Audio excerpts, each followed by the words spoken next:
Hello and welcome to Gangs All Here. My name is Ryan Sampson, the host and producer of this show, but you know him, Brian Costello, Jets beat writer for the New York Post. On today's show, we're going to discuss the Jets getting absolutely whooped by the 49ers on Monday Night Football. We'll talk about the defense, we'll talk about the offense, and then we're going to preview what the Jets are going to have to do against the Titans in their Week 2 matchup.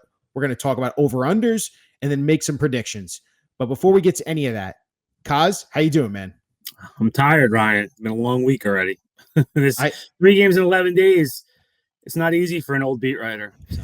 It's only week 2, guys. We're only here in week 2. I can feel it though. I mean, it is a lot of games for the Jets. We knew when the schedule came out, this was going to be tough for them to go to San Francisco, fly back to New York, go to Tennessee, come back and play on a short week against the Patriots on Thursday in week 3.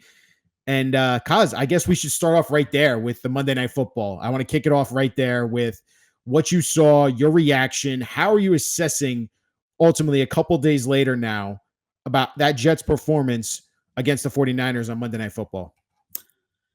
Yeah, it's interesting, Ryan. We always talk about overreactions to week 1. I think there's some of an underreaction a little bit, right? The Jets are getting. I don't think it was the sky is falling or anything. The 49ers are obviously a great team. They're one of the top 2-3 teams in the league, obviously defending NFC champs. So, I expected the Jets to lose the game. I didn't expect it to look like it did. The Jets defense really got pushed around, which was surprising.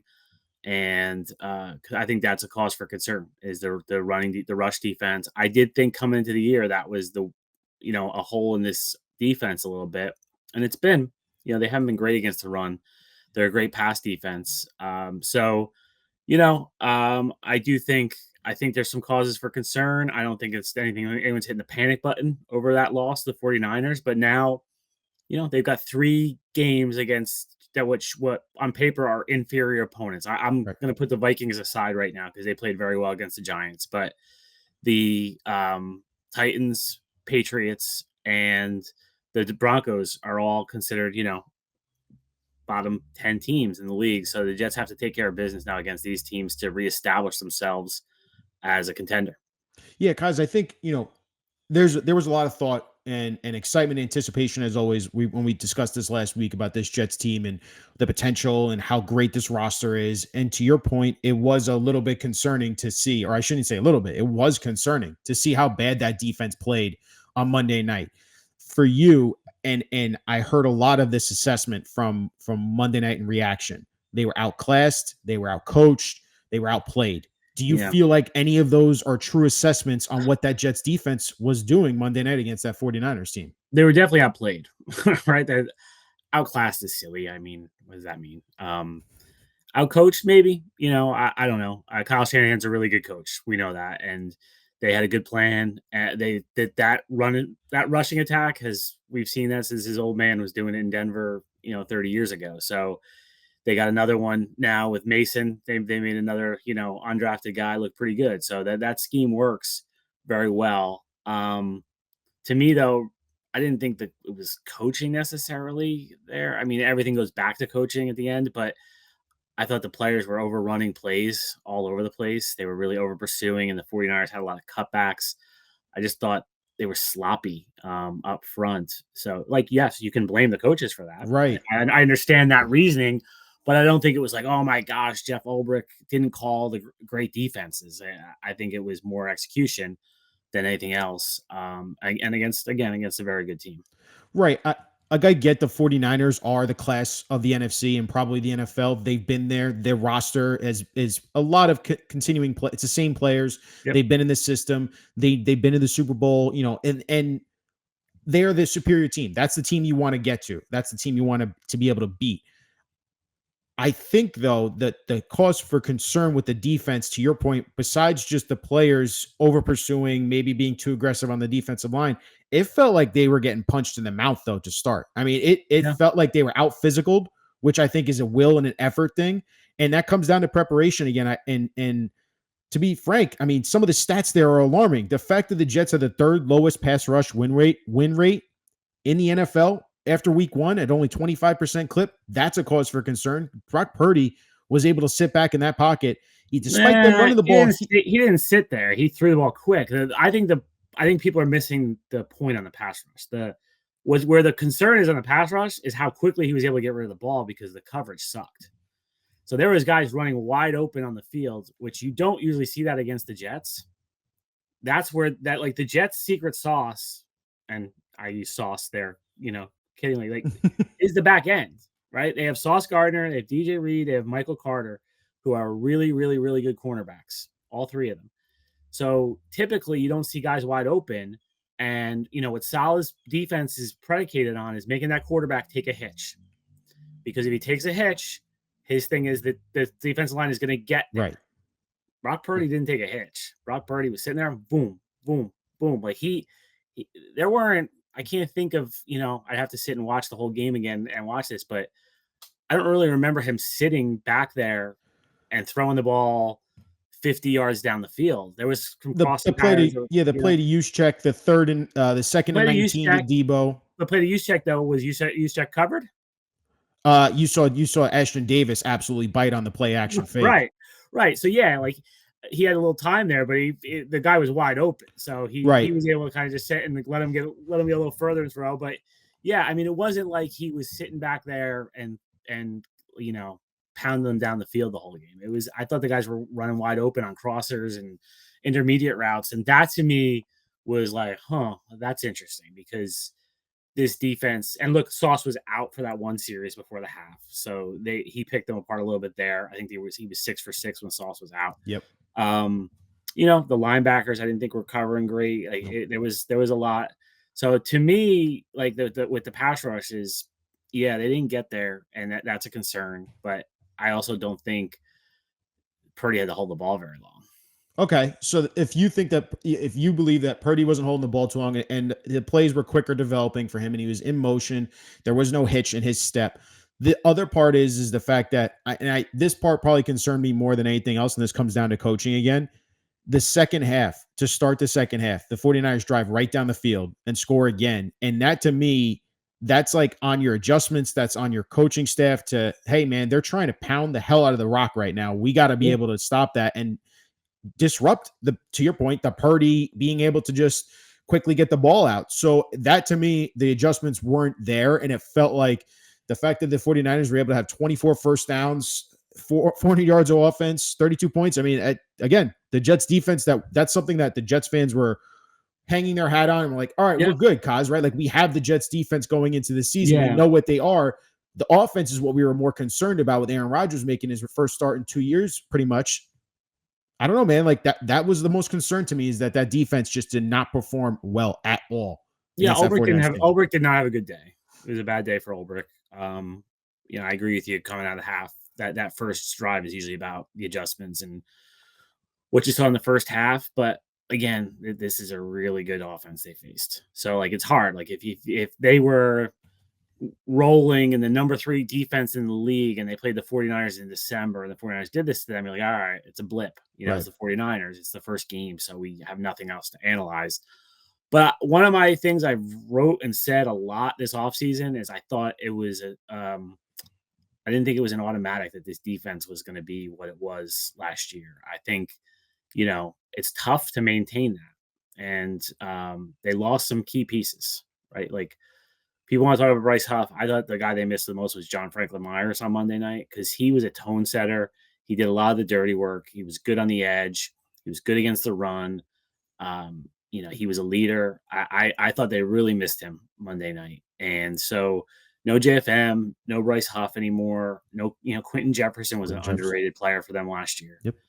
Al Woods early in the season was good against the run for them. So they're, it's everyone just goes, they were number 3. Okay, they'll be that again. I think, that being said, I think this defense can take a step back and they're still a top 10 defense. They might not be top 3 anymore, but like, hey, if you have the 9th best defense in the league, you're going to be able to, and the offense is better than we saw Monday night, you'll be okay. So it's not the end of the world if this defense isn't there, but I did think that was sort of a false idea that was like, all right, just plug and play. The defense is going to be the same this year.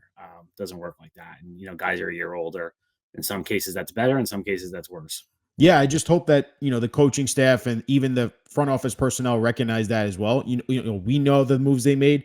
And to your point, the talent that did depart this offseason, it's about adjusting right around the new players and personnel that you have there and how you're going to make that work. You have guys like Will McDonald who's stepping into that role now. Michael Clemons getting more snaps on the first team defense. He's now trying to like he had a rough game. I know you asked Saleh, and Saleh said he thought he was one of the better players this weekend. How'd that go over, Ryan? I didn't check. How was the Twitter reaction to that answer? I blew up when I saw you ask him that, and then his answer. I thought that was a ridiculous answer, to be frank. And I pulled some plays, man. It looked bad for Clemons. They're very protective of Michael Clemons. Very protective, both on and off the record. I think so. Like I've told this story probably before in this podcast. There was a time, you remember Eric Smith, the safety? Oh yeah, Ryan, right? So Eric Smith was like a really nice, like third safety special teams ace for the Jets in like 08, 09, 10. And then at some point, I think it was either 2011 or 2012, he became the starter. Mm-hmm. I think maybe, I can't remember who they let go. But was that Jim Leonard they let go? Might have been after Jimmy Leonard. Might have been after him. Yeah. So like 2012 probably. Yeah. Right? And he became the starter. And he was rough as a starter. And I remember I talked to Mike Pettin, the defense coordinator at the time, and he said, he's like, there's players that you love them at 200 plays, you don't love them at 1,000 plays, right? And that's who Michael Clemons is to me. Is like, yeah, if he's your fourth defensive end, that's good. You're good. If he's your two, it's trouble. And so, I know the Hassan Reddick debate has gone on and on. It's clear Michael Clemons is not Hassan Reddick. So I think you're gonna have a tough time living with him if he has 1,000 snaps at the end of the season. I would agree. The film did not look good. I know Saleh's defending his guys. And he wasn't the only one. I think I think Saleh probably took offense that I just asked about one player. Right. But he wasn't the only one. But the whole defensive line was getting pushed around. Like it was not pretty for them. Jermaine Johnson had an ugly game too. He was not setting the edge at all. Nope. Like they were when they were breaking it to the perimeter, I could see Michael Clemons being pushed inside. And watching it live, I saw it. When I watched it back, I saw it again. So I just think he's being asked to play a role that he's not ready for right now. I would agree. Definitely something to watch. To wrap up the defensive part of this whole conversation, and you brought it up in Hassan Reddick, we have to talk about this still. As he's not here. He's still getting fined. Lost $800,000 check. I saw the report. I think it was James Palmer the other day said that, Reddick's camp might be, I don't know how you feel about this, but he said they're comfortable missing more games. I don't know, Coz. This is the strangest holdout I think I've ever seen in NFL history, to be frank. Yeah. This is a guy who's entering his age 30 season or is about to be 30. And 30 next week, I think. Yeah. And you're looking for your last big contract of your career. And this puts a stain on, in my opinion, the rest of the NFL has to view you like what's your deal? What is going on right now? And also the Jets defense and what you're talking about here, they're missing him. You need his pass rush on this defensive line. Michael Clemons ain't Hassan Reddick. So I don't know, Coz, are we going to get to a point here soon where are we going to force ourselves in negotiation and say, yeah, we'll pay you what you want? Well, I don't know, man. No. They just can't do that at this point. I mean, what he wants, Ryan, is $25 million a year. That's for long term. So, I mean, that's what I've heard is 25. That's the number I've heard thrown around. So, they're not doing that. That's the weird thing about this holdout is usually like if there's a holdout, there's a pot at the end of the rainbow that is coming and the two sides have to fight. So like, the Brandon Ayuk is the perfect example, or Jamar Chase, or like you knew at some point those guys were going to get paid. It was just a matter of getting there and ironing the thing out. Like Hassan Reddick is not going to get paid here. Right? They can't do that. Like the Jets will look like idiots if they pay him now. Yeah. After all this time. And, and if they pay him more than Bryce Huff is getting paid in Philadelphia, it looks really stupid. So at best, he's going to get like a little contract adjustment. But I mean, we're getting past the point of that right now. I'm not sure what the Jets can do at this point to make it. They can't do anything to make him right. Like he's lost $6 million basically now, close to $6 million. So he's not making that money back. Like from my point of view, and I wrote this last week, I don't understand why he doesn't see that coming here, come here, play your ass off, get 15 sacks, and then there's gonna be a ton of pressure from Jets fans on Joe Douglas to pay him, And if he doesn't pay him, somebody else will in March. Like, he's going to get paid in March. You're not going to get paid in September. I just think he should just come in.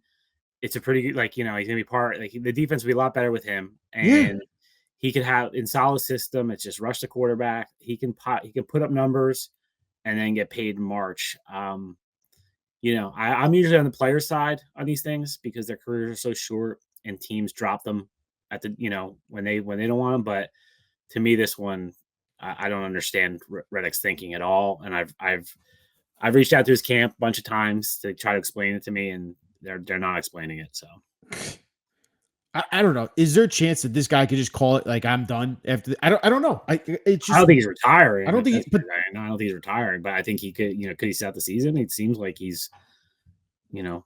There's no indication he won't. So right now, but if you're sitting out the season again, the Jets own your rights next year. Yeah. Now I think at some point in the offseason, the Jets would just flip them to get rid of them for whatever they could get. And then you just lost the 3rd round pick. Yeah. You just I think you'd have to eat it. And like, who knows what happens this season and who's, there could be a new regime here next year. We don't know. So like, and there's a lot of water to come before we get to there. So, I'm not sure, but it's hard because people know when's it going to end. You don't know when it's going to end because only one guy knows.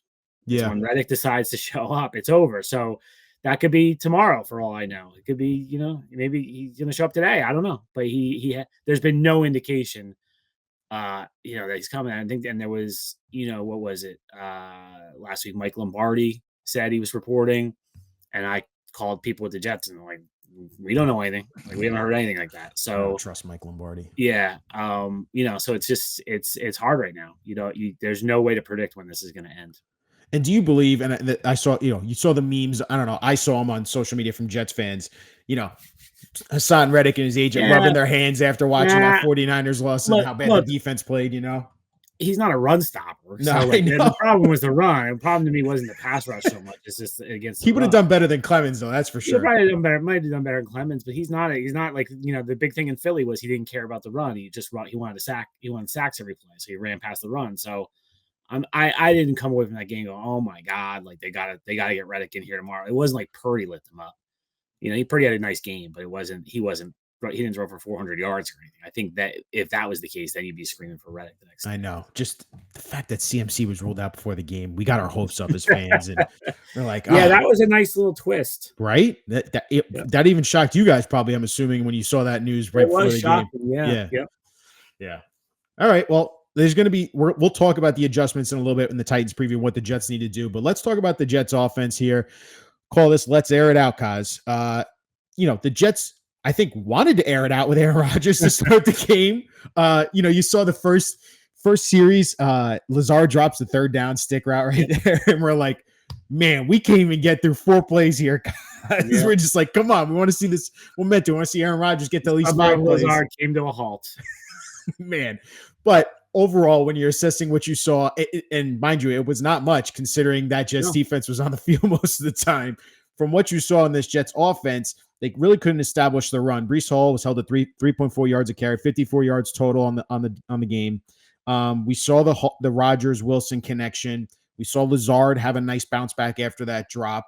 But when you're looking at as in totality, in the limited amount of reps they were able to get, what did you make from this Jets offense? Yeah, it was tough. 49 snaps is tough to even get a feel for what they were trying to do, what their scheme was. I thought they were conservative early, and look, I get it. This offense is going to go through Breece and Garrett, but holy cow, get some other guys involved at some, everything was Breece and Garrett to start the game. And that one drive, it looked pretty good, but the other, I just think you got to get other people involved more. I thought Rodgers looked fine. I didn't walk away going, oh my God, he's better than I thought he was going to be, or walking away going, oh, he's done. I didn't, it was no extreme to me. It was what I expect. He was, I thought I'd see a little more from him, honestly, but he didn't have much of a chance, like we said, with the plays. So I wasn't swayed in any direction about how I feel about Aaron Rodgers off of this game. There was, 2 beautiful throws. I thought the back shoulder to Garrett and that sideline throw to Lazard were, picture perfect. I thought there were 2 bad throws, the interception, not that the interception was his fault necessarily there, but the deflection was, like, he forced it in there and it got deflected.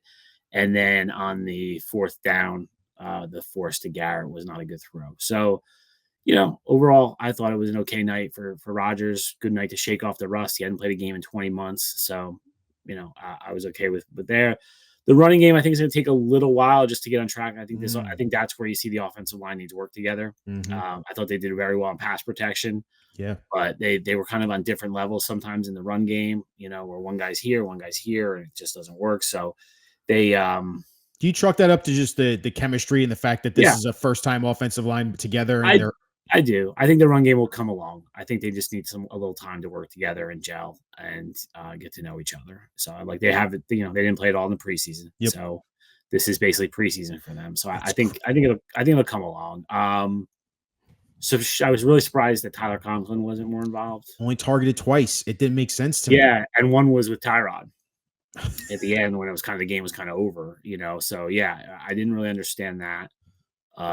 I didn't understand why Braylon Allen didn't have more of a role, like short yardage. I didn't get that. So, yeah, I was puzzled by some things I saw on the offense. What about the 3rd and 1 halfback draw before the 4th down miss from Rodgers? I mean, shotgun halfback draw, you're giving your running back zero momentum on that type of play on a halfback draw. Yeah. It's just the play calling, I think, causes what the next follow-up part of that offense, right? Like, it felt like, to your point, they were conservative there in the beginning. And the play calling is hard to evaluate, Ryan, right? Because right. Rodgers does everything at the line. I know. Is it him? Is it Hackett? Like, I feel bad for Hackett because when it goes bad, it's going to be Hackett's fault. When it goes good, it's going to be credit to Rodgers. Like, so, reading, Connor's book and seeing, like, some of these times they'd come to the sideline and the offensive coordinator were like, what was that? They don't even know the plays that he's doing. So, there's no way for us to know how much he's changing at the line, how much is Hackett. So it's tough. But yeah, some of the play calling was head scratching. So the parts that were head scratching, I think a lot of people were pointing out was the outside runs. You're doing this against Fred Warner, arguably one of the best linebackers from sideline to sideline. And that, to me, they were reading those plays. They knew you're trying to get Breece in space. I thought they did a nice job, like on, I think, the one swing pass to the left for Breece and got him in space with some blockers out front. Like, that was a nice design play. But when it came to the running game, it just, and to your point, the offensive line definitely needs time to gel. It felt like that was not the smartest plan with Breece Hall to get him in space against Fred Warner. The guy, he reads those plays like no problem. Yeah. I mean, I'll say watching Fred Warner play was unbelievable. I love linebacker play. And he is phenomenal. I mean, that must have killed Saleh because Saleh is basically the one who converted him from a defensive back into a linebacker, and he made him into a machine. The guy's awesome. So, I remember when Saleh got hired, a lot of times you'll call when a coach gets hired, you call the team that they come from and say, hey, is there any players who are willing, to talk? And Fred Warner was the one who did all the interviews about Saleh because he loves the guy. So it was that must have been tough. But yeah, no, the play calling, I think we need to see a bigger sample size. Like, I just think too, there was no rhythm at all other than the one drive in the first half, sort of the one in the second half, but that one even wasn't so much. But I'd like to see, can they duplicate that third drive of the game? Can they do that more? And I think we'll learn more about them as we see them have more sustained drives. Yeah, and I thought what was impressive on that one drive we you're talking about is converting 3 third downs, and it was just all to Garrett. All to Garrett. I mean, it's 3rd and Garrett. That's what it's probably going to be most of the season until they can unlock the potential of a Lazard. Like for you and Lazard and what he was able to do. I mean, the free play. That's the Lazard Rodgers old buddy connection there. Yeah, that could be an X factor. I feel like Coz in the coming weeks. Yeah, I think Lazard's going to have a game at some point where he wins the game for the Jets in terms of he's going to be the big player because Rodgers has such trust for him. Mm-hmm. And, obviously Mike Williams isn't ready yet. So I think Lazard is going to get a lot of playing time. And I think Rodgers wants him there. And so I think he's going to be looking for him. So I do think there's going to be a game. He had a nice game Monday, but I think there's going to be a game where they win where you're like, holy cow, like Lazard scored 2 touchdowns and had 110 yards, something like that. I think you're going to see a lot of them. Yeah, yeah, and Lazard was actually really good in the run blocking part of the game too. I know Rodgers Yep. talked about that as well. I thought Conklin had a good game too. Elijah Vera Tucker struggled a little bit, so I would hope it's just more about getting Yeah, more he game hasn't reps played. for him. Remember, He he hasn't hasn't played a played. year. He Yeah. hasn't played in 2 Yep. years, pretty much. I mean, he's missed a lot of games the last two Missed a seasons lot. now. Yeah, he's missed a lot of games. So So I think you can chalk that up to rust right now. ultimately, for you in this offense, do you feel like this can evolve and this can get better with more and more reps for the entire offensive unit? And Yeah. ultimately, who are those guys? Is it going to be Lazard and Conklin that you think he's going to target more in this game and to get Braylon Allen involved more? I don't know if it's gonna be this game. I think eventually they have to. Yeah, I think Conklin needs to be way more involved. I think Xavier Gibson, they got to figure out ways to get him the ball. And like with Gibson, like remember last year they were doing reverses and stuff. There's different ways to get him the ball than just having him run routes. Malachi Corley only played one snap. Corley's not ready to play to me. Okay. Like I was surprised he was active. I thought he'd be inactive for the game. I just don't think he's up to speed right now in terms of being a route runner. So I thought maybe they would use him as like a gimmick guy, or something, but they didn't one snap. So there's guys that'll come. And I think Mike Williams will get better. I would think by a month from now we'll see Mike Williams playing a lot more, maybe sooner than that. So I do think that there's options there for the number two, but that's what they have to figure out for sure. That is what they have to figure out. But we do want to go to Coz on the call because Aaron Rodgers, you guys were talking to him yesterday in the locker room, and he was asked about the 11 targets that Garrett Wilson got on Monday night. And this was his response and what happened. Wanted to get Garrett the ball more. I think he got targeted 11 times, which is still a lot, but you feel that there needs to be more? Yeah. I mean, that would seem like a lot to most people, but I remember joking with Devontae about that, and it was never enough. So I think, you watch the film back, and there's some more opportunities. Obviously, if we convert some third downs, it gives you more plays, and then there's more opportunities. So, Kaz, on the play calling, we talked about we don't know that much about the play calling itself, but Aaron Rodgers did draw up a lot of targets for Garrett Wilson, and the connection looked great, but he had to throw in that little Devontae Adams part right there. What'd you make of that answer from Rodgers? Yeah, I mean, we were talking about the number two. He's more worried about the number one getting more touches, even. So I get it because like even they went away from Garrett. It felt like that one drive he had the 3 catches, and then it seemed like they didn't go back to him for a while until the second half. So they didn't have the ball much. So I get it, but yeah, the Devontae. I'm curious how Garrett feels about the Devontae talk all the time because he always brings Devontae up, and I don't know, that would bug me. Like it's like talking about your ex-girlfriend, Ryan. Like it's not something you should be doing. So yeah, it was interesting. But yeah, I think he's telling you there you're going to see a lot of Garrett Wilson, which I get. Like I said, I get that this offense is going to run through Breece and Garrett. I just think they need to mix it up a little bit. Yeah, there's also other intricacies in this offense and what the game plan was, I get, or what happened in the game. After that touchdown drive where he converted with Garrett for 3 straight third downs, you didn't see Garrett Wilson get targeted for the rest of that first half. Granted, there wasn't that much plays. Yeah, right. They didn't play the ball much. So, but you thought he would have been targeted more as the game was going on. Again, 11 targets he ended up with is still a really impressive start to this connection for them to. The Devontae Adams thing, I don't know, man. I think it's clear as day. He's making his plea. Like, we need another guy. I don't know. I didn't think that yesterday. I think he was just talking to just giving an example of a guy he targeted a lot. I don't think that was, but I just think, it's his name comes up way too much. But that's what I'm saying. Like, I think it's anytime he could throw his name in there, it's like, He clearly loves Devontae. We know that. Yep. And we know that. And we'll get to that when the trade deadline comes around. Yep. All right, guys, let's do the preview against the Titans. All right. So we have the week 2 matchup Sunday at 1:00 in Tennessee. This Titans team, I'm not taking them for granted. Like, I guess a lot of people are saying these are lesser opponents. The Titans, for me, their defense is pretty solid, and they have a coach that's a good offensive mind. He comes from another lineage of coaches, in Callahan. I think they're going to try and run the ball and use that same game plan that the 40. I know it's not the same scheme, but it's the same like mindset of, hey, maybe we can pound the rock against this Jets defense. Maybe that's a vulnerability that was shown last week on Monday Night Football. What are you paying attention to in this game on Sunday for the Jets Titans? Yeah, you hit on it.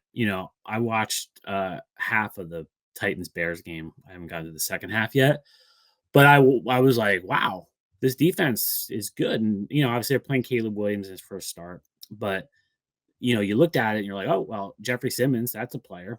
And the nose tackle Sweat from Texas is just gigantic in the middle. Like, he's huge.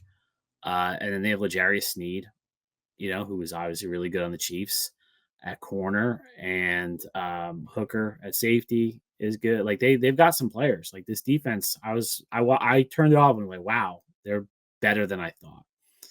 And then on offense, what always strikes me, Ryan, is when I start looking at a team, I remember this guy talking about this guy for the draft. And it was like, Skoronski, remember? Like, he was a hot name for the Jets. Like, but they were picking too far. I couldn't get to him, right? But I know the Jets liked him a lot. He's there. I know the Jets really liked Latham. They thought he was a really good tackle. He's there. Like, they've got a pretty good offensive line. Pollard at running back. And you mentioned Callahan. Bill Callahan's the offensive line coach, and he's the run game designer. Remember the Browns game? Not that last year or like Browns game 2 years ago. They did 2 years ago. Yep. Well, and last year they played them both. Last year. Like 2 years ago was the big comeback at the end. Yep. And last year was Joe Flacco killing them, right? But they were able to run the ball. Like this, the Callahan running scheme gives Salah's defense problems. So that's an interesting matchup. Now, the one spot where I think they're weak is quarterback. And it just happens to be the most important spot in sports. So, Levis threw a terrible, terrible interception. But, the Titans should have beat the Bears. Yes. They lost. They had a block punt and an interception return for a touchdown and lost. Ooh, massive. I saw the quote from the coach where he said, if we punted on first down, we would have won, So, yeah, that's tough. So,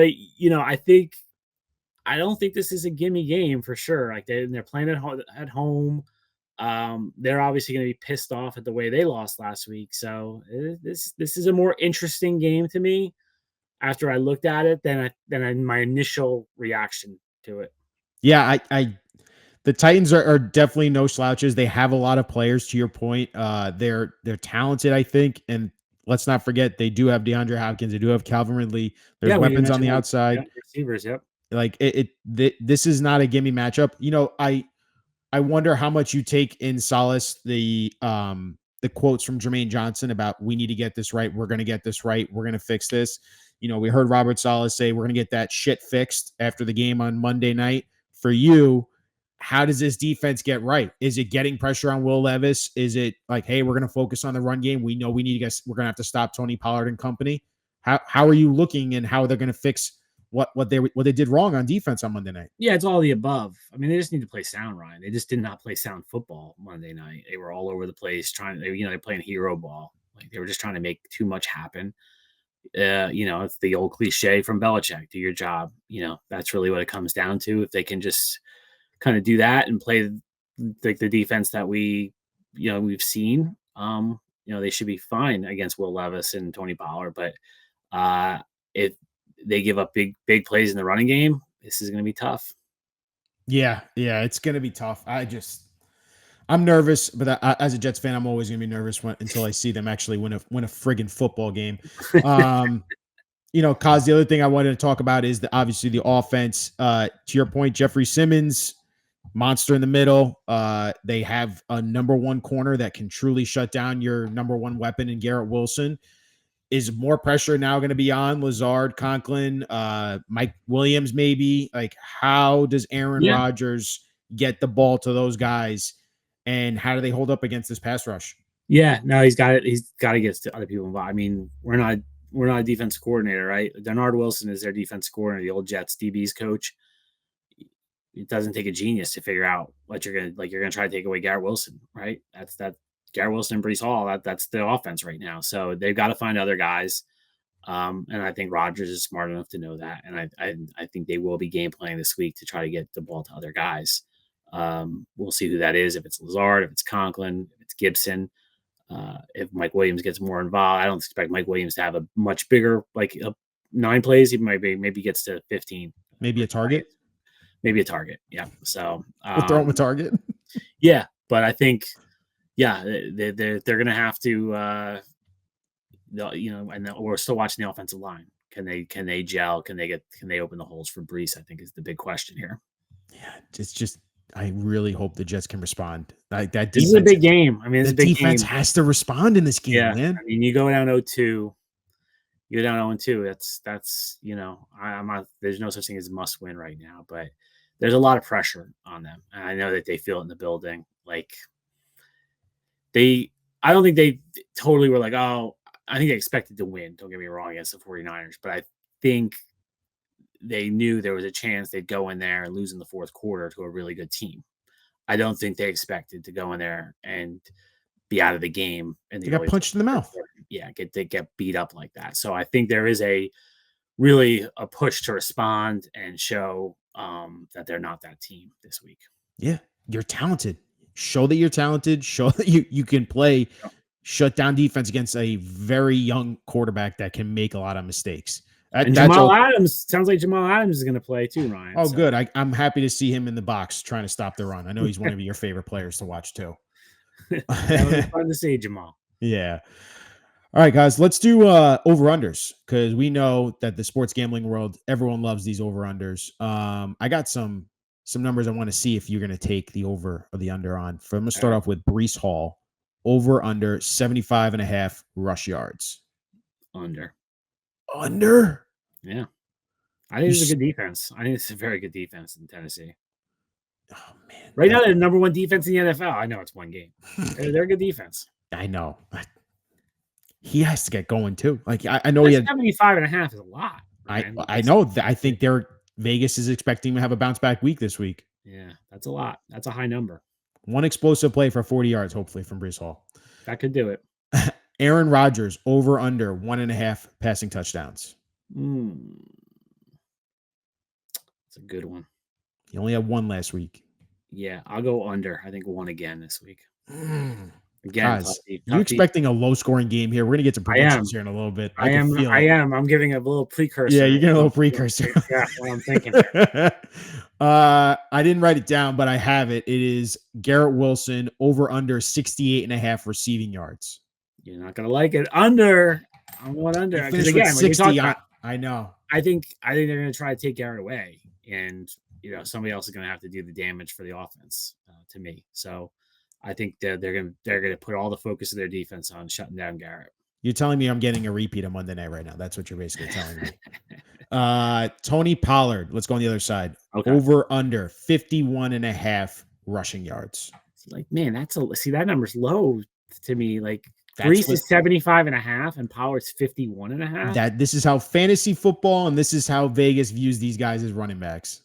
I'll go over on that because I feel like if he has 53 yards, it's not that great of a game, but he's over that number. So yeah, I'm going to be accused of being negative here, but yeah, I'll go over. And then finally, Will Levis, they have him at 0.5 passing touchdowns. Over under. Yeah. Jets shut down Will Levis from throwing a touchdown pass. That's what Coz has right there. All right, prediction time. It's time to make our predictions. Coz, this is, like you said, a lot of pressure on this Jets team. They open this week at 4-point favorite against the Titans. It's gone down to 3.5 in a lot of books right now. Ultimately, this seems like a must win for the Jets. But for you, how are you seeing this game going, man? Yeah, Ryan, I'm leaning towards the Titans right now because I think. When I watched them, I was really impressed with this defense. And I think the Jets offense is still finding its legs. And again, I think if this was in MetLife, I would take the Jets, but going to Tennessee, I think is tough. I have a ton of respect for Bill Callahan. I think he's one of the greatest assistant coaches in the history of the NFL. Jets fans know when the offensive line has not been the same since Bill Callahan walked out of that door in 2011. Should have never let him go. Yep, he was great. And he is great. And so I think, and they've got good players there. So I do think they're going to be able to run the ball on the Jets again. I mean, until I see them stop the run, I think this is going to be a problem. So I do think it'll be low scoring. Oh boy, what am I going to go? I'll go Titans 20, Jets 17. If the Jets give up 20 points to the Titans and Will Levis offense, Jets fans are going to be 20 points is not that much. But it's the Titans and Will Levis. I mean, I don't. To me, it's Bill Callahan and Tony Pollard. I know. It's because we're familiar with them, right? We're familiar. We know those. We know that guy. Yeah, we know what he can do. They've had success. Like they've had success. Think about Chubb running a couple years ago over the Jets, and so I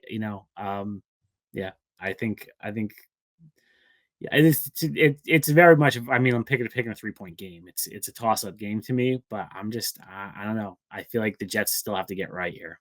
I agree, and that's my challenge, and that's my bold prediction. The Jets defense turns over Will Levis. They get a touchdown off of it. They force a big play. The defense has to respond. This is on them. This is Robert Saleh. This is what you're supposed to be the head coach of this football team and understand that this is your specialty. Can I ask a question on that, Ryan? Yes. From a fan perspective? Yes. Here's something I've noticed. Yeah. Okay.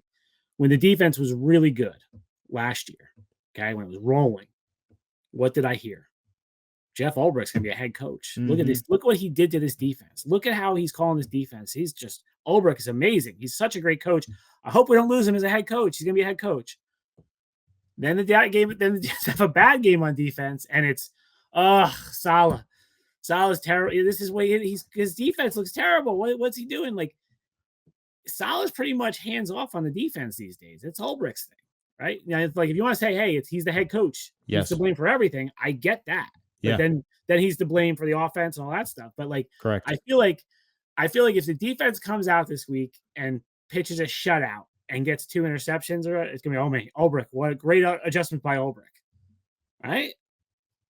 I hear you. I feel like it's Ulbricht's defense when they win and Saleh's defense when they lose. It's semantics. I get it, but it's just an interesting thing to me. I've noticed. Right. It's also on Ulbricht.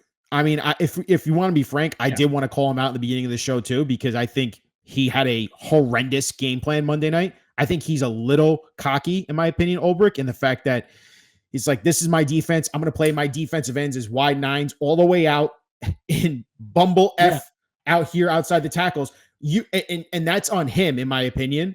And he could try and blame the arrogance on, this is the type of players that you're giving me, so I'm just going to play them. But it's on you as a coach to make your adjustments.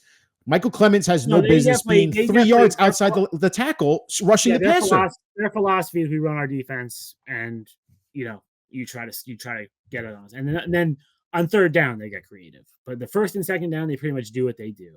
That's like even Shanahan said that last week. Like that's always been their philosophy, and that's solid. That's Saleh's philosophy as well. So yeah, I get that. But it's that's on who they both of are. them. But I think their system has been successful, right? So you have to say that like it was successful in San Francisco. It's been successful here. So it does work, and it works because it's simple, right? The players aren't overloaded with stuff because they just line up and do what they do. When Rex was here, Rex ran a ton of stuff. Yes. And there was sometimes there was a lot of times where you'd see stuff like 12 men on the field or just blown assignments. And it was because guys were overloaded, I think. So, there's arguments for both. Obviously, Rex's system had some great stuff about it. But I do think, I think, yes, Saleh and Ulbricht's system is sometimes line up and do what we do. But that's sort of what makes it work, too. I think so, but they're also, to be a great coach in my opinion, and to be a great coach and be one of the greatest, you have to be able to adjust and know that the opponent, he knew the opponent. He literally was defensive coordinator for Shanahan, and that was embarrassing for him and Ulbricht that they didn't adjust. It felt like they played their base defense and said, this is what we're going to do. And they got pushed around, and they got bullied around, and they got out-schemed. That's ultimately what it came down to. And I just hope and pray they make those adjustments heading into this Titans game. But what's your point? And I think what you're saying here to all Jets fans is don't expect any change. It's going to be the same defense. It's going to be, this is what we do. This is what we run. Let's get back to our fundamentals. Yep. All right. Stop missing tackles. Stop having missed assignments. Stop having eyes in the backfield. Hands in the cookie jar. Ashton Davis looking during play action. Those plays can't happen. You got to coach them up to and get back to your fundamentals then. And that's what's going to take against this Titans team, because and I know Callahan's going to have that Titans offensive line on their fundamentals, and they're going to be ready to come out and ground and pound you to death. Yeah. What are you picking? Are you picking the Jets? Of course. Picking the Jets, but I'm saying it's going to be a close one. I don't think they cover the – yeah. They cover the 4? They don't cover the 4. It's going to be 20-17 Jets. Wow. So reversed me. Yeah, I reversed you. Yeah. On the score. Okay. Yeah. 20-17. I can see that. Like, hey, I wouldn't be surprised. Like, this is, again, like, people go nuts on these predictions, Ryan. No, I know. They have to realize what always cracks me up is I probably write 10,000 words in a week, and the prediction is 50 words on Sunday. People go crazy.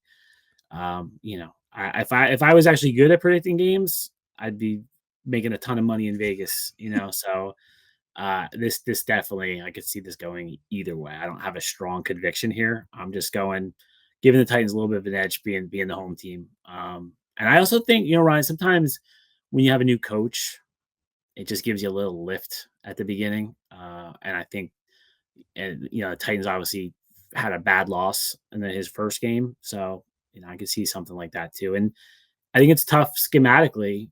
I'm guessing the Jets are probably studying the Browns from last year more than anything else right now. Yeah, and the Bengals. They probably have to study the Browns and the Bengals. The Bengals. Ryan was at the Bengals and Bill was at the Browns. But so I think it's a challenge in that regard. The Jets have, I think, three new defensive coordinators to start the year, right? Because the Patriots are holding staff, and the 49ers had a new defense coordinator. So it's interesting. It is interesting. That's the challenge, though. Can this Jets defense respond? Can the offense take more steps forward and progress and show signs that they're getting better? But we're all going to be looking forward to it, Coz, and I'm looking forward to speaking to you again next week when we preview that Jets-Patriots game and review how this Titans game goes. As always, man, thank you for all your insight and doing this with us, man. All right, Ryan. Thanks for having me. Thank you.